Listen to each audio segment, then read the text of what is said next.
All right, let's dive into something fascinating today, something we might usually try to avoid looking at directly.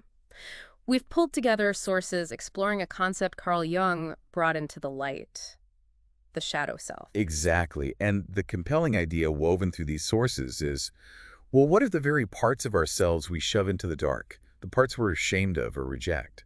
Mm. What if they aren't weaknesses to be hidden? Right. What if they actually hold the potential for, like, immense personal power and freedom?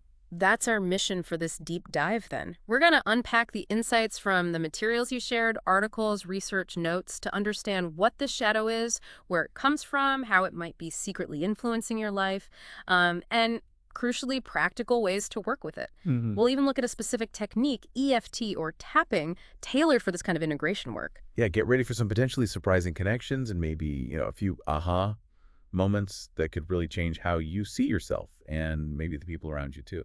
Okay, let's unpack this. To start, what did Jung mean by the shadow self? What is it, at its core, according to these sources? Well, Jung proposed that our psyche isn't just one unified thing. Think of it in layers, maybe. There's the persona, that's the face you show the world, like your social mask. Okay. Then there's your ego, your conscious sense of I, who you think you are. And then there's the shadow. The unconscious basement, sort of? Precisely, yeah. The shadow is the collection of all the aspects of yourself that didn't quite make the cut for the persona or the ego. These are traits, impulses, desires, memories, stuff that was deemed unacceptable Unacceptable by who, though? by your family, maybe by society, or even just by your own self-judgment based on what you learned growing up was okay or not okay. So it's not just inherently negative things, then. It could be anything you decided you couldn't be or express, like, I don't know, vulnerability, or even healthy ambition. Yes, exactly. That's a critical point the sources really emphasize. The shadow isn't purely evil or bad. It's simply disowned. And here's why this matters so much. Yeah. What you repress doesn't just disappear. It doesn't evaporate. It kind of retreats into the unconscious, and from there, it continues to influence and even control you in ways you don't consciously recognize. That's the key, isn't it? It's running things from the background. So where does this shadow actually form? Is it something we were born with, or does it develop over time? The material strongly suggests it heavily originates in childhood development. Mm. I mean, think about it. As kids, we figure out pretty quickly which behaviors get us praise or acceptance, Mm. and which ones get us scolded or rejected. So to gain love and safety, we start burying those parts that aren't approved of. Can you give us a couple of examples from the sources, just to make it more concrete? Sure, sure. Like if a child was frequently shamed or scolded for crying, they learn pretty fast that vulnerability is unacceptable. So boom, it gets pushed into the shadow. Okay. Or if expressing anger led to punishment, that healthy impulse, to set boundaries or defend oneself might get buried as bad rage. Or maybe you were told that wanting too much, having big dreams was selfish. Well, that ambition goes right into the shadow, potentially leading to self-sabotage later on. Ah, so it's like a survival mechanism initially, but it ends up creating these fragmented pieces of ourselves. Exactly. Pieces that never really got the chance to be integrated into a healthy, conscious identity. They're just sort of lurking. Which brings us to the really sneaky part. How this shadow operates in our daily lives without us even realizing it. The sources outline 3 primary ways it tends to manifest. Yes, these are the big telltale signs. Your shadow often shows up through projection, emotional triggers, and self-sabotage. Okay, let's start with projection. That's often described as the "that's not me, it's them" mechanism, right? Yeah, that's Jung's famous insight. Projection is basically when you see those very parts of yourself you've disowned or can't tolerate in other people. The sources give clear examples. If you find yourself intensely irritated or judgmental towards someone you see as selfish, it might actually be your own unacknowledged need for self-care or boundaries that you've labeled unacceptable in yourself. Hmm. Or if someone's confidence strikes you as arrogance, maybe ask yourself, could it be that you've suppressed your own healthy self-assurance? Oh, that resonates. It's Yeah. like, oh, we're carrying around a dirty window pane and everything we see through it looks dirty, but the dirt is actually on our side of the glass. That's a fantastic analogy. Right. It really is your disowned qualities looking back at you from someone else. And this is why Jung's quote is so powerful here. Everything that irritates us about others can lead us to an understanding of ourselves. The irritation is the signpost. Yes, the signpost, yeah. The map to the shadow, like you said. Fascinating. Okay, what's the second way it shows up? Emotional triggers. Right. Emotional triggers, these are those moments where your reaction feels, way out of proportion compared to the actual situation. The sources identify these intense feelings like explosive rage, crippling envy, deep shame, irrational fear as bright red flags waving from your shadow. So if someone gives me some mild criticism, maybe about my work, but I feel this like burning shame that lasts for hours, that's a trigger. Precisely. That's a really good example. The sources ask these pointed questions. Why does that particular criticism cut you so deep? Why does a friend's success spark intense jealousy, not just mild disappointment? Yeah. These aren't just random bad moods. They're described as these unhealed, hidden parts of you, basically screaming for attention, often connected to core beliefs about yourself that are living down there in the shadow. Okay. And the third manifestation is self-sabotage. This is where it feels like you're actively working against your own conscious goals. It's so frustrating. Right, you have a clear intention, maybe finish a project, start a healthy habit, pursue a new opportunity, and suddenly you're just overwhelmed by procrastination or consumed by self-doubt, or you just find reasons to quit. Mm-hmm. The sources link this directly to hidden beliefs lurking within the shadow. Like a fear of failure that's maybe rooted in past shame, or even paradoxically a fear of success because a part of you doesn't feel worthy or deserving. Exactly. Those unacknowledged beliefs operate from the shadow, quietly taking the steering wheel and directing you away from what your conscious mind desires. They really run the show until you bring them into conscious awareness and actually address them. This all sounds very psychological, which it is, but the sources also connect Jung's ideas to modern neuroscience, which I find particularly compelling. How does our understanding of the brain relate to suppressing the shadow? This is where it gets really interesting and frankly pretty surprising based on what the sources present. Neuroscience gives us a biological explanation for why suppressing parts of yourself is actually so damaging. Okay. When you consciously try to push away an emotion, an impulse, a memory, something you've labeled as shadow, you create an internal conflict in your brain. Your prefrontal cortex, the sort of rational thinking planning part. Big CEO. Yeah, the CEO part. It's actively working to silence the limbic system, which is your brain's emotional center, where feelings and primal responses come from. So your brain is literally fighting itself. Essentially, yes, it's this ongoing neural tug of war. And this internal conflict is incredibly energy intensive. It's stressful. It puts your nervous system on high alert, constantly activating the sympathetic fight or flight response, flooding your body with stress hormones like cortisol and adrenaline. And that chronic state, Yeah. well, that obviously has physical and mental health consequences. Absolutely. The sources reference research like Dr. Bessel van der Kolk's work in The Body Keeps the Score, highlighting how these unintegrated, often emotionally charged experiences, even ones we might dismiss as minor, not just big T trauma, can get kind of stuck. Stuck where? Stuck in the nervous system and the body, creating these persistent patterns and responses that are essentially the shadow operating below conscious awareness. It's physiological. Wow. So suppression isn't just ineffective, it's actively creating stress and keeping these old patterns locked in place. Exactly. And the solution, according to the sources and backed up by this neuroscience, isn't more suppression, it's conscious integration. Okay. And the brain actually shows the benefits. When you acknowledge and integrate these shadow aspects, that prefrontal cortex can stop wasting energy fighting the limbic system. It frees up resources. Totally. The limbic system calms down because its signals are being acknowledged, not just shut down. Neural integration increases different parts of the brain communicate more effectively, leading to better emotional regulation. Your parasympathetic rest and digest nervous system can finally kick in, promoting healing. And you build new, healthier neural pathways. It's like teaching your brain to collaborate instead of constantly wage war internally. That's a great way to put it. Integration is literally, on some level, rewiring your brain for more peace and wholeness. Okay, so we understand what the shadow is, where it comes from, how it secretly influences us, and even the neuroscience behind why integration is so crucial. Now, let's get practical. How do you actually do this work? The sources frame this beautifully, I thought. Not as fixing something broken, but as reclaiming disowned power. Yes, that perspective shift is everything. You're not trying to get rid of a bad part. You're bringing a lost part home, in a way. And the first step the sources suggest is simply identifying your shadow patterns, starting to see them. How do you start spotting something you've maybe spent a lifetime trying to hide? That seems tricky. It takes some curiosity and self-observation, for sure. The sources recommend asking yourself some questions. What emotions do I actively try to avoid feeling or expressing? What traits in other people do I find myself judging most harshly or frequently? Okay. Where do I notice myself hitting the same frustrating wall again and again in life, maybe in relationships, career, personal goals? Those patterns must be the clues, right? They absolutely are. Yeah. And there's a simple journaling prompt to mention that could be very revealing. If I could stop fearing judgment from others, I would finally let myself be. Or, Yeah. or dot feel something. Filling in that blank often points directly to a suppressed shadow aspect. Interesting.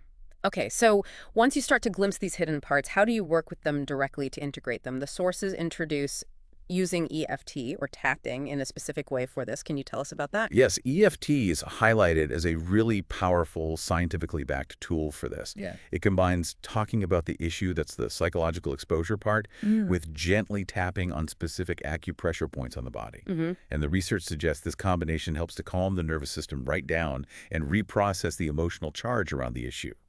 The sources present a specific protocol for shadow work called the BF method. BSS. Okay, break that down for us. Sure. So B stands for breathe in awareness. Simple, but key. Throughout the tapping, you maintain slow, deep abdominal breathing.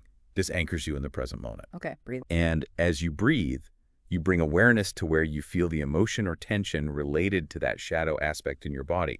Just notice the sensation without trying to change it or judge it. Got it. The sources note that if the sensation shifts location or intensity as you tap, that's actually a good sign. It means energy is releasing. You could even mention that in your tapping statements, like this tightness moving from my chest to my shoulders. Okay, deep breaths. Tune into the body sensation. What's L? L is for locate the emotion, which really reinforces that body awareness piece. Pinpointing where you feel it helps ground the experience. If it moves, like we said, you just follow it. I identify. I is for identify the emotion. You start with the strongest feeling that's present, even if it's just a general sense of stress or this discomfort. Okay. The sources point out that as you tap, a more specific emotion, maybe anger, sadness, fear, self-doubt, might surface. This is actually a positive sign that deeper layers are becoming conscious and ready for processing. So you can start general, but get specific if something clearer emerges. Exactly.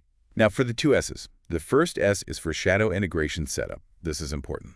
While tapping gently on the karate chop, point that fleshy part on the side of your hand, you use a specific setup statement provided. Even though I have rejected my anto, and you name the shadow aspect, like anger or neediness or vulnerability, and it feels unsafe to own this part of me, I deeply and completely accept myself. And before starting, you rate the intensity of that feeling on a 0-10 scale. Wow, that statement is powerful. It acknowledges the rejection and offers that radical self-acceptance right there. That self-acceptance piece is just foundational to true integration. You can't bully yourself into wholeness. Right. Then the final S is for sequence and integration. You move through the standard EFT tapping points, the eyebrow, side of eye, under nose, chin, collarbone, underarm, top of head. Usual sequence. Right. And you use tapping sequence statements that gently acknowledge the shadow aspect. These might be short reminder phrases like this rejected anger, this hidden selfishness, this buried sensitivity, whatever it is for you. Okay. And then this is the integration part. You follow that with an integration round, using statements that affirm wholeness and compassion. Things like, I'm willing to see this aspect as part of my wholeness. I can integrate this energy in healthy ways. All parts of me deserve compassion. So you first shine a light on the specific rejected feeling or trait by naming it while tapping, and then you consciously invite it back in a compassionate way. Precisely. You're not fighting it anymore. You're integrating its energy into your conscious self, giving it a place, but maybe in a transformed, healthier way. And what are the results of this integration? The sources highlight these hidden gifts found within the shadow. This is the part that feels most like reclaiming power, I think. It absolutely is. Yeah. Integrating these disowned parts doesn't just make you, less reactive. It unlocks the positive energy and potential that was trapped down there in the shadow. The sources list specific transformations. Like that buried anger we talked about. What happens to that? That buried anger, when integrated, can transform into really healthy boundaries or passionate advocacy for something you believe in.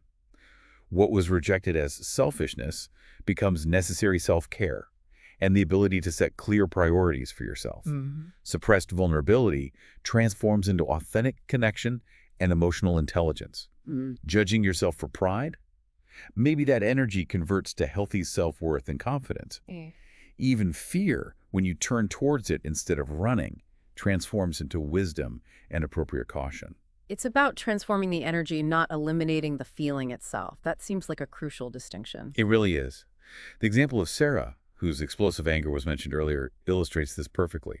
Her rage wasn't just her mirroring her mother.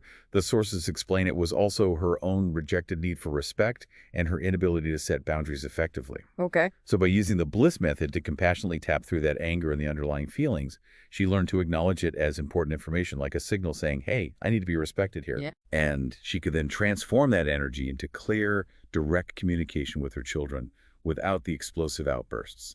The anger's energy remained, but its expression became healthy and empowered.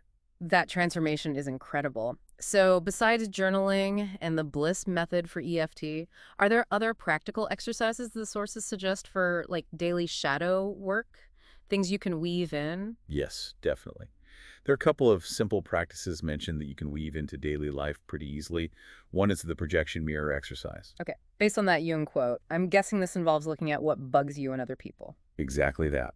When someone triggers a strong negative reaction in you, irritation, judgment, anger, just pause for a second and ask yourself gently, how might I possess this quality myself, maybe in a different form or a hidden way? Hmm.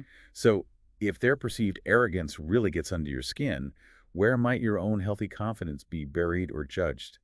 It's about using those external triggers as mirrors for internal discovery. Turning the external trigger inward for self-reflection, not blame. Yes, exactly. Not blame. Another technique is the inner dialogue. This is about consciously having a conversation with a shadow aspect that's showing up. Maybe it's self-doubt or an urge you suppress or a feeling of inadequacy. How do you do that? Like literally talk to it? Yeah, you can literally talk to it, either in your mind or by journaling it out.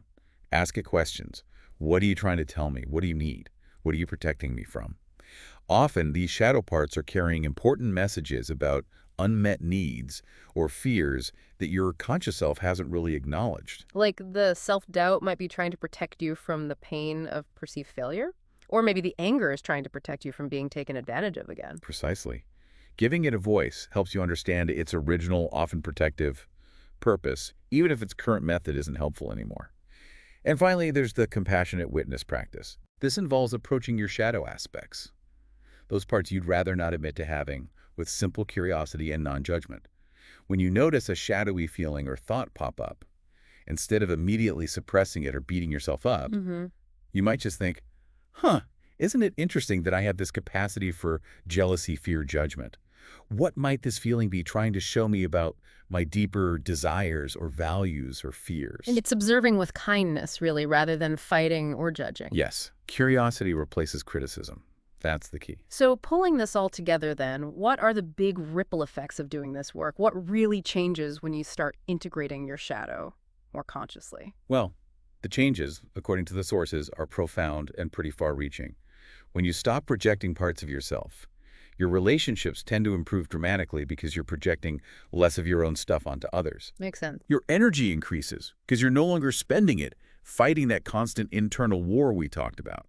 Your creativity can flow more freely as you reclaim suppressed aspects of your personality, maybe passion or sensitivity. Right. Your authenticity emerges because you're no longer trying to hide major parts of who you are.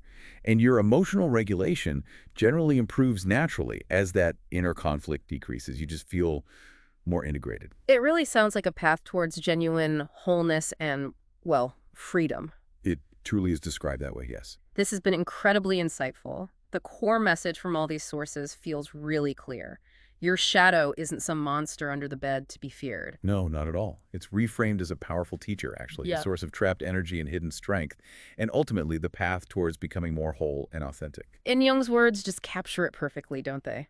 One does not become enlightened by imagining figures of light, but by making the darkness conscious. Exactly. Turning towards the darkness, but with courage and, importantly, compassion. So for you listening, the invitation from these sources is to perhaps consider starting this journey of making your own darkness conscious. It definitely takes courage, but remember what we discuss. Your triggers are your map. Your projections are your clues, and those rejected parts might just be your hidden gold, really, waiting to be integrated. And maybe as a starting point this week, just notice what bothers you most about other people. The next time you feel that strong irritation or judgment, Gently pause and ask yourself, how might this quality live in me too, perhaps in a way I haven't acknowledged? And remember, this isn't about self-blame. It's purely about compassionate self-discovery. Yeah, that's key. And if you feel a particularly strong emotional trigger come up, maybe give that bliss method a gentle try. Remember the steps. Start with the breath and awareness, locate the sensation in your body, identify the emotion, even if it's general, use that powerful setup statement, tapping the karate chop point, and then move through the sequence and integration rounds with as much self-compassion as you can muster. Your path to greater emotional freedom and authentic transformation really begins not by running away from your shadow, but by learning, maybe to dance with it. The parts of yourself you've been trying to hide may very well hold the key to the wholeness and freedom you've been seeking all along.